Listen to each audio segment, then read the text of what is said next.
So చెప్పండి అంటే ఏం ఏం మాట్లాడి కార్యకర్తలకు ఏం భరోసా ఇచ్చారు సంకల్ప సభలో?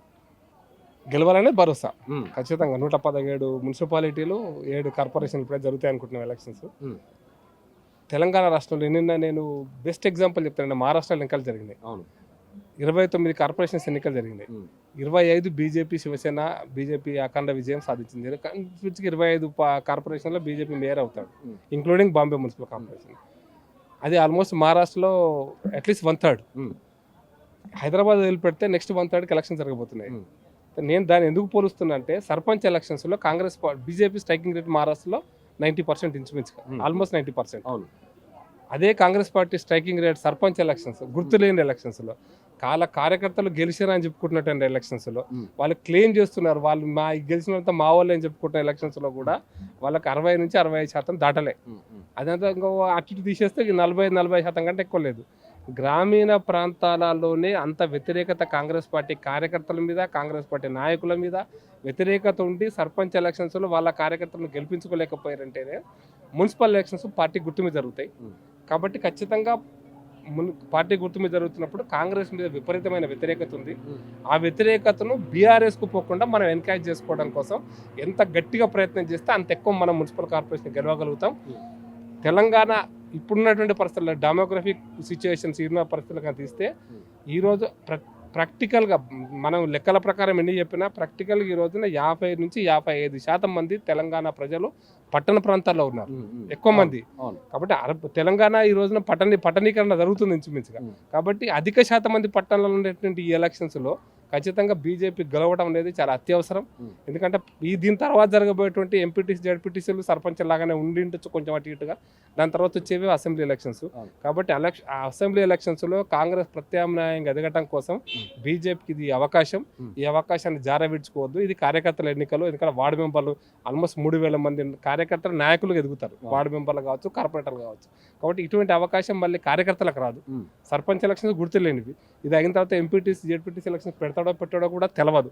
కాబట్టి పెట్టకుండా ఉండేటువంటి అర్బన్ ప్రాంతంలో, పట్టణ ప్రాంతాల్లో ఉన్నటువంటి నాయకులు ఎదగటం కోసమని కింది స్థాయిలో ఉన్నటువంటి కార్యకర్తలకు ఇది మంచి అవకాశం. కాబట్టి వచ్చిన వాళ్ళందరూ కూడా నాయకులు ఈ రోజున వాళ్ళు కార్పొరేటర్లుగా, కౌన్సిలర్గా గెలవాలి, మేయర్లుగా గెలవాలి, మున్సిపల్ చైర్మన్గా గెలవాలి. ఆ గెలవటం కోసం ఒక ప్రణాళిక ఏర్పాటు చేయటం. ఎన్నికలలో కాంగ్రెస్ మీద వ్యతిరేకత ఉంది, అది బీఆర్ఎస్ వైపు మళ్ళొద్దు. బీఆర్ఎస్ మీద కూడా కొద్ది గొప్ప పట్టణ ప్రాంతాల్లో ఉద్యోగస్తుల వ్యతిరేకత ఉంది, చదువుకున్న వాళ్ళ వ్యతిరేకత ఉంది. ఈ రెండింటిని ఎన్కాష్ చేసుకోవడం కోసం మనం అందరం గట్టిగా పనిచేయాలనేటువంటి ఉద్దేశంతో ఈ మీటింగు. కాబట్టి ఎన్నికలలో మేము నమ్ముతున్నాం ఏంటంటే 117 మున్సిపాలిటీల్లో మెజారిటీ మున్సిపాలిటీలు గెలుస్తారన్న ఆశాభావంతో ఈ కార్యక్రమం పెట్టడం. సార్ మీరు మహారాష్ట్ర ఎగ్జాంపుల్ ఇస్తారు. మహారాష్ట్రలో ఎంఐఎం పార్టీ కూడా చాలా చెప్పుకోదగ్గ సీట్స్ గెలిచింది. ఏం చెప్తారు దానిపైన? చెప్పుకోదగ్గ ఏం గెలవలే.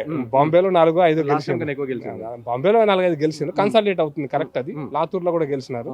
దాని తర్వాత అమరావతిలో కొన్ని గెలిచినారు, పర్బనీలో కొన్ని గెలిచినారు. ఎస్, వాళ్ళు కొంత గెలిచిన వాడు గతంలో వాడు మున్సిపల్ మేయర్ కూడా ఇచ్చారు. అంతేందుకు మహారాష్ట్రలోకి ఎంపీ ఉన్నాడు. మనం ఏమి తక్కువ అంచనా వేయద్దు. 2 ఎమ్మెల్యేలు కూడా ఉన్నారు అక్కడ. కాబట్టి మహారాష్ట్ర అనేటువంటిది ఓల్డ్ హైదరాబాద్ స్టేట్ అవుతుందో, నాందేడ్, పర్బని, ఈ లాతూర్ ఏరియా, ముస్నాబాద్ ఏరియా కొంచెం ఇంపాక్ట్ ఉంది. నిజం చెప్పాలంటే ఓవైసీ మహారాష్ట్రకి వచ్చినాడు. అసలు ఓవైసీ ఆరిజినే మహారాష్ట్ర. కాబట్టి వాళ్ళ ఆరిజిన్ ఈవెన్ కాసిం రాజు పార్టీ, ఎంఐఎం పార్టీ పెట్టినటువంటి కాసిం రాజు ఆరిజినే నాందేడ్ దగ్గర. కాబట్టి వాళ్ళ పార్టీ అక్కడ ఉన్నది. తెలంగాణలో చూపిస్తుందా? దాని ఇంపాక్ట్ హైదరాబాద్ ఉంటుంది ఖచ్చితంగా. హైదరాబాద్ లో మేము మా స్లోగన్ పక్క హైదరాబాద్ లో ఎంఐఎం మేయర్ కావాలన్నా, నాన్ ఎంఐఎం మేయర్ కావాలంటే బీజేపీ మేయర్ కావాలన్నా మీరు ఆలోచించుకోండి. ఎవ్వరు గెలిచినా బీఆర్ఎస్ గెలవని, కాంగ్రెస్ గెలవని, వాళ్ళు మద్దతు ఇచ్చేది ఎంఐఎంకు, వాళ్ళు మద్దతు తీసుకునేది ఎంఐఎంకు. ఆ పరిస్థితి తెలంగాణ రావద్దంటే, హైదరాబాద్లో రావద్దంటే బీజేపీని గెలిపియమనేది మా నినాదం. ఈవెన్ మహారాష్ట్రలో కూడా 5 సీట్లు మేము గెలిస్తే సపోర్ట్ చేస్తామా చేయమనేది వాళ్ళు అనుకుంటారు. మేము బీజేపీగా ఎంఐఎం సపోర్ట్ అడగము, ఎంఐఎం సపోర్ట్ తీసుకోము. ఎంఐఎం పార్టీతో ప్రత్యక్షంగా కానీ పరోక్షంగా కానీ ఏ రూపంలో కూడా పొత్తుండదని మాత్రం చెప్పదలుచుకోండి. ఇంకోటి రీసెంట్గా అంటే రెగ్యులర్ చూస్తున్నాం గుళ్ళ పైన దాడులు జరుగుతున్నాయి. దానికి ఓవైసీ మన ప్రెస్ మీట్ పెట్టి, సో ఆర్ఎస్ఎస్ ఇప్పుడు నెక్స్ట్ ఎలక్షన్స్ వచ్చినాయి కాబట్టి ఆర్ఎస్ఎస్ గుండాలు కొంతమంది ఇవన్నీ చర్యలు చేస్తారు. సో దీనిపైన పోలీస్ అధికారులు యాక్షన్ తీసుకోవాలని దాన్ని చెప్తారు. ఏం చెప్తారు? ఓవైసీకి చదవచ్చా తెలియదు. నేను ఓవైసీ స్టేట్మెంట్ ఒకటే రకంగా చూస్తా. ఆయన ముస్లిం ద్రోహి అంట ఒక రకంగా. ఎందుకంటే ప్రతి ఇష్యూని రాజకీయం చేసి మతం కోణంలో రాజకీయం చేయడం వల్ల ముస్లిం ప్రజలకు ఒరిగేది ఏం లేదు. కాబట్టి ముస్లిం సోదరులారా ఓవైసీని ముందు రాజకీయాల నుంచి తరిమి కొట్టండి అని చెప్పదలుచుకున్నాను. తరిమి కొడితేనే ముస్లింలకు సంక్షేమం ఉంటుంది, ముస్లింల అభివృద్ధి ఉంటుంది. మతానికి రాజకీయాలకు ముడిపెట్టేటువంటి ప్రయత్నం చేయొద్దు. వాళ్ళ పార్టీ ఈ ప్రయత్నం చేస్తుంది. గుళ్ళ మీద దాడులు జరిగితే నిజంగా నిబద్ధత ఉంటే ఓవైసీకి దాన్ని ఖండించాలి. ఎవరైతే అటువంటి సంఘటనలకు పాల్పడుతున్నారో వాళ్ళని వెంటనే అరెస్ట్ చేయమని డిమాండ్ చేయాలి.